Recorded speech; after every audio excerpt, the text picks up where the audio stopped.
अगर आप लाइफ में सफल नहीं हो रहे हैं तो इसका सिर्फ एक ही मतलब है कि कुछ ना कुछ सुधार की आवश्यकता है, किसी बदलाव की आवश्यकता है, इंतजार की नहीं। आप अगर ऐसे सोच रहे हैं कि भाई इंतजार किया जाए, समय बढ़िया आएगा तो मैं सफल हो जाऊंगा, ऐसा नहीं है। कुछ तो कमी है, कहीं तो कुछ तो मिस हो रहा है। या तो अपने नेचर में ही कुछ बदलाव लाना है, बोलने के तरीके में, काम करने के तरीके में। अगर आप कोई बिजनेस कर रहे हैं तो मार्केटिंग में, प्रोडक्शन में कहीं ना कहीं कुछ तो ऐसा है। या फिर वो दरवाजा आपको ढूंढना है जहाँ से सफलता मिल सकती है। कोई आइडिया, कुछ अलग करना ज़रूरी है। सिर्फ इंतज़ार से काम नहीं चलेगा, काम करना होगा, कुछ तो करना होगा, कुछ तो कोई रास्ता निकालना होगा। खैर, मैं हूँ आपके साथ डॉक्टर दिलीप और मकर राशि के लिए गुरु का बहुत ही विशेष परिवर्तन जो हो रहा है उसके रिजल्ट को लेकर हाजिर हूँ। गुरु का परिवर्तन सभी के लिए विशेष होता है क्योंकि देवगुरु बृहस्पति भाग्य के कारक हैं और आपके चार्ट में वो यात्राओं के, फॉरेन जर्नीज के, बड़े बदलावों के कारक हैं गुरु। तो उनका जो परिवर्तन हो रहा है, वो जो वक्री हो रहे हैं, वो आपके लिए क्या लेके आ रहे हैं। वक्री का मतलब क्या हुआ? वक्री मतलब जो सीधा ना हो, जो टेढ़ा मेढ़ा हो। तो उस संबंधित कारक तत्वों में कुछ उतार चढ़ाव आते हैं। वक्री ग्रह अपने से पीछे जाता हुआ प्रतीत होता है। मतलब नॉर्मली तो आगे चलना चाहिए पर इसकी जगह उल्टा चलता हुआ प्रतीत होता है। इसको रेट्रोग्रेड बोल देते हैं। प्रतीत होता है, वास्तव में नहीं होता है। जैसी दृष्टि वैसी सृष्टि। सूर्य भी निकलते हैं पूर्व से, छिपते हैं पश्चिम में, पर वास्तव में तो वो ना निकलते हैं ना छिपते हैं, पर दिखता है ऐसा। तो सारा ज्योतिष शास्त्र है वो जो दिख रहा है उसके आधार पर गणनाओं को करता है। तो उसी तरह से वक्री ग्रहों के भी रिजल्ट काफ़ी स्ट्रांग मिलते हैं। ये ग्रह पृथ्वी के काफ़ी करीब होता है, महाबली कह सकते हैं, स्ट्रांग हो जाता है, बहुत ज़्यादा स्ट्रांग हो जाता है वक्री ग्रह। ये एक बल है 60 बलों में से। तो गुरु का ये होना आपको क्या कर रहा है, क्या दे रहा है, अब इसकी बात करेंगे। 118 दिन आपकी ज़िंदगी को बदल सकते हैं अगर जो गुरु कह रहा है वो आप समझ पाए और कर पाए अपनी लाइफ में। तो गुरु कहाँ बैठे हुए हैं? चतुर्थ भाव में, मेष राशि में बैठे हैं, तो यहाँ उनका प्रभाव रहेगा। इसके साथ साथ गुरु की 3 दृष्टियां हैं, 5वीं, 7वीं और 9वीं। 5वीं दृष्टि अष्टम भाव पर, सिंह राशि पर, 7वीं दृष्टि दशम भाव पर, तुला राशि पर, और 9वीं दृष्टि आपके 12वें भाव पर, धनु राशि पर रहेगी। इसके साथ साथ वक्री ग्रह अपने से पिछले भाव का भी रिजल्ट देता है। मतलब कि तृतीय भाव मीन राशि पर भी इनकी जो है प्रभाव रहने वाला। अब ये प्रभाव क्या देगा? ग्रह तो यहाँ पर पहले से ही बैठे हैं। गुरु, देवगुरु बृहस्पति तो चतुर्थ में बैठे ही हैं, उनकी दृष्टियां भी यहीं पर हैं। अष्टम पर है, 10वें भाव पर है, 12वें भाव पर है। पर अब अंतर क्या है? अंतर यह है कि वक्री ग्रह को अगर आप देखो तो वो क्या करता है? वो जा रहा होता है, धीरा होता है, धीरा होता है, रुकता है, फिर पीछे जाता है तेजी से, फिर स्पीड बढ़ाता है, फिर धीरा होता है और फिर से वापस होता है। कुछ ऐसा जैसे कि कोई जा रहा हो व्यक्ति कुछ भूल गया और उसे याद आया, फिर वो धीरा हुआ, फिर वो तेजी से गया, फिर उसने वो काम किया और फिर से बढ़ गया। तो कुछ पीछे जाकर, या फिर उसको ऐसा लगा कि मैं सही रास्ते पे हूँ या नहीं हूँ, तो पीछे गए, चेक किया, सब चीज़ें ठीक हैं, जिस काम के लिए जा रहे हैं सब कुछ है, मेरे पास नहीं है, और फिर से चल दिए। तो यही ग्रह, यही बात गुरु कह रहे हैं यहाँ पर कि चतुर्थ भाव मतलब अपना घर, अपनी फैमिली, माता, बंधुओं के साथ रिश्तों में हमें अवलोकन करना है। कहीं ऐसा तो नहीं अपने काम में बहुत ही ज़्यादा बिजी हो गए हो और अपनों का ख्याल ही नहीं है, या फिर उनके साथ जो हमारे रिश्ते हैं क्या वो सिर्फ लेने के तो नहीं है, क्योंकि हमारा काम तो यहाँ देने का है। सूर्य भी दे रहे हैं, चंद्रमा भी दे रहा है, प्रकाश दे रहा है, ज्ञान दे रहा है, नॉलेज दे रहा है। सारी प्रकृति हमें सतत देने का, डिसिप्लिन का संकेत दे रही है, हर पल अपना काम कर रही है। एक हम ही है जो अपना काम करना नहीं चाहते, आलस्य। मनुष्य बहुत आलसी है और ये उसका शत्रु भी है, और वो किसी तरह से डाला गया प्रकृति में क्योंकि उसकी उपयोगिता है कहीं ना कहीं कि आलस्य भी जरूरी है काम करने के लिए। पर अगर आलस्य जीवन का आधार बन जाए तो फिर गलत है। मतलब लोग काम करने के लिए आलस्य, नींद की आवश्यकता है, कुछ लोग काम इसलिए करते हैं कि रात को सो सकें, फिर एक गड़बड़ हो गया मामला, है ना। तो यहाँ पर चौथे भाव में गुरु वक्री कहते हैं घर की फैमिली का ध्यान रखना है, मित्रों का ख्याल रखना है। वहां पर मेरे अपने आप को ज्ञान से काम लेना है, बुद्धि से काम लेना, दूरदृष्टि से काम लेना है कि ये जो इलाका है, यहाँ पर जो मैं कर रहा हूं, जो कर्म है मेरे, क्या दूर में जाके क्या रिजल्ट देंगे, सही देंगे नहीं देंगे, अपना आत्म अवलोकन करना जरूरी है। ये वक्री होने की वजह से जो परिवर्तन है, इसके साथ साथ किसी पुराने मित्र से मुलाकात हो सकती है, पुराने बंधुओं से मुलाकात हो सकती है, घर जाने का प्लान बन सकता है अगर आप अपने घर से दूर रहें, या माता से मिलान हो सकता है अगर आपकी माता दूर हैं तो। घर जमीन से संबंधित भी कोई काम होने की संभावना है। काम हो तो फिर आपको 2-3 बार चेक करना होगा, क्योंकि वक्री ग्रह से संबंधित जब कोई काम होता है तो उसमें अड़चने आ सकती हैं, वो एक बार में सही से ना हो इसकी पॉसिबिलिटी है, तो पहले से ही डबल चेक ट्रिपल चेक करके करें।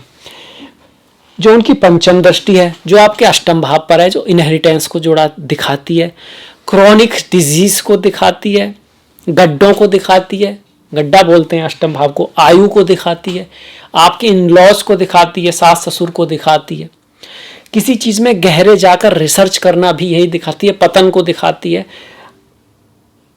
साथ में सडन लाभ को भी दिखाती है, लॉटरी लग जाए, दहेज मिल जाए, ऐसा धन जो आपने नहीं कमाया उसको भी दिखाती है। तो इन सब चीजों में इन चीजों के रिजल्ट आ सकते हैं, या फिर इन चीजों से संबंधित कोई काम अगर रुका पड़ा था तो वो हो सकता है, जो आप पूर्व में करना तो चाह रहे थे पर किसी कारण से नहीं हो पा रहा था। और इन सब चीजों में ये भी ध्यान रखना है कि आप सही तो हैं अपने इन लॉस के साथ। अगर आपकी इनहेरिटेंस से संबंधित कोई काम कर रहे हैं, आप चाह रहे हैं कि फ्यूचर में हो सकता है, तो ध्यान रखना है डॉक्यूमेंट्स हैं या उससे संबंधित जो भी बातें करनी है वहां पर, या उससे संबंधित अगर वो चीज़ आपको मिले उसके लिए क्या आपका व्यवहार ठीक है अपने इन लॉस के साथ, अपने फादर मदर के साथ, कहीं ना कहीं उस बात को ध्यान में रखने के लिए गुरु कह रहा है। फिर बाद में आप कहो कि भाई हमको तो माता पिता ने या सास ससुर ने नहीं किया, उतना नहीं किया जो हमको करना चाहिए था, तो कहीं खुद का तो ऐसा नहीं एटीट्यूड कुछ हो इस तरह का, या फिर ईगो का ही सवाल हो। कई बार दोनों ही सही होते हैं पर वही है कि मैं भी सही और तुम भी सही और एक दूसरे के लिए कोई नहीं सही, वो होता है। तो उस चीज का ख्याल रखना यहाँ पे जरूरी है। बाकी गुरु का यहाँ पर वक्री दृष्टि, आयु का ख्याल मतलब आहार अच्छा लेना है। आहार का मतलब लोग सिर्फ खाने से लेते हैं, खाना तो है ही, बहुत महत्वपूर्ण है कि आप कैसा खाना खाते हैं, सुबह उठते ही पानी पीते हैं या नहीं पीते हैं, थोड़ा सा योगा प्राणायाम करते हैं नहीं करते हैं, बहुत महत्वपूर्ण है। मन आपका कैसा शांत रहता है, कैसे विचार आपके अंदर रहते हैं, क्या आप आंखों से देखते हैं, क्या आप कानों से सुनते हैं, बहुत महत्वपूर्ण है। अगर नेगेटिव जलन है, ईर्ष्या है, किसी को नीचे गिराने की चाह है, इस तरह के विचार आपके अंदर चल रहे हैं, तो वो गिरे ना गिरे, यकीन मानिए ये विचार आपको बहुत बड़ा आघात दे सकते हैं, क्योंकि नेगेटिव विचार हमारे शरीर में, हमारे मन में नेगेटिव तत्व बनाते हैं, जो कहीं ना कहीं स्ट्रेस से और कह सकते हैं कहीं कुछ ना कुछ बीमारी का रूप ले जाते हैं, ले सकते हैं। इसकी पॉसिबिलिटी है साइंस के अनुसार भी। इसलिए अच्छे विचार ना सिर्फ आपको मतलब थ्योरेटिकली अच्छे हैं, प्रैक्टिकली भी बहुत महत्वपूर्ण है। किसी को नीचे उठाने गिराने की वजह से आपको अपने ऊपर उठाइए, अपने ऊपर काम कीजिए। जैसे कृष्णा बोलते हैं ना कि जो संसार रूपी वृक्ष है उसकी जड़ें ऊपर हैं, तो ये जो यथा पिंडे तथा ब्रह्मांडे, जो ये जो शरीर है उसकी जड़ें भी ऊपर हैं। अगर अच्छे विचारों से इसको संचित किया जाएगा तो बाकी का जो शरीर है वो भी अच्छी तरह से काम करेगा। और सिर्फ शरीर ही नहीं, भौतिक रूप से, साइकोलॉजिकली रूप से, मानसिक रूप से भी आपको शांति भी मिलेगी और सफलता भी मिलेगी। अब ये गुरु की जो सीधी दृष्टि आ रही है, कार्य के क्षेत्र में आपको इसी बात का ध्यान रखना है। फीमेल्स के साथ रिश्तों को अच्छी तरह से बना के रखना है, क्योंकि ये तुला राशि है यहाँ पर।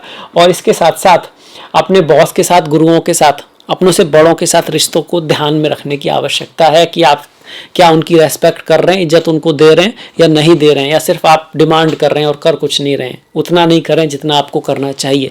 जो व्यक्ति अपने से थोड़ा सा ज़्यादा करता है ना, वही सफल होता है।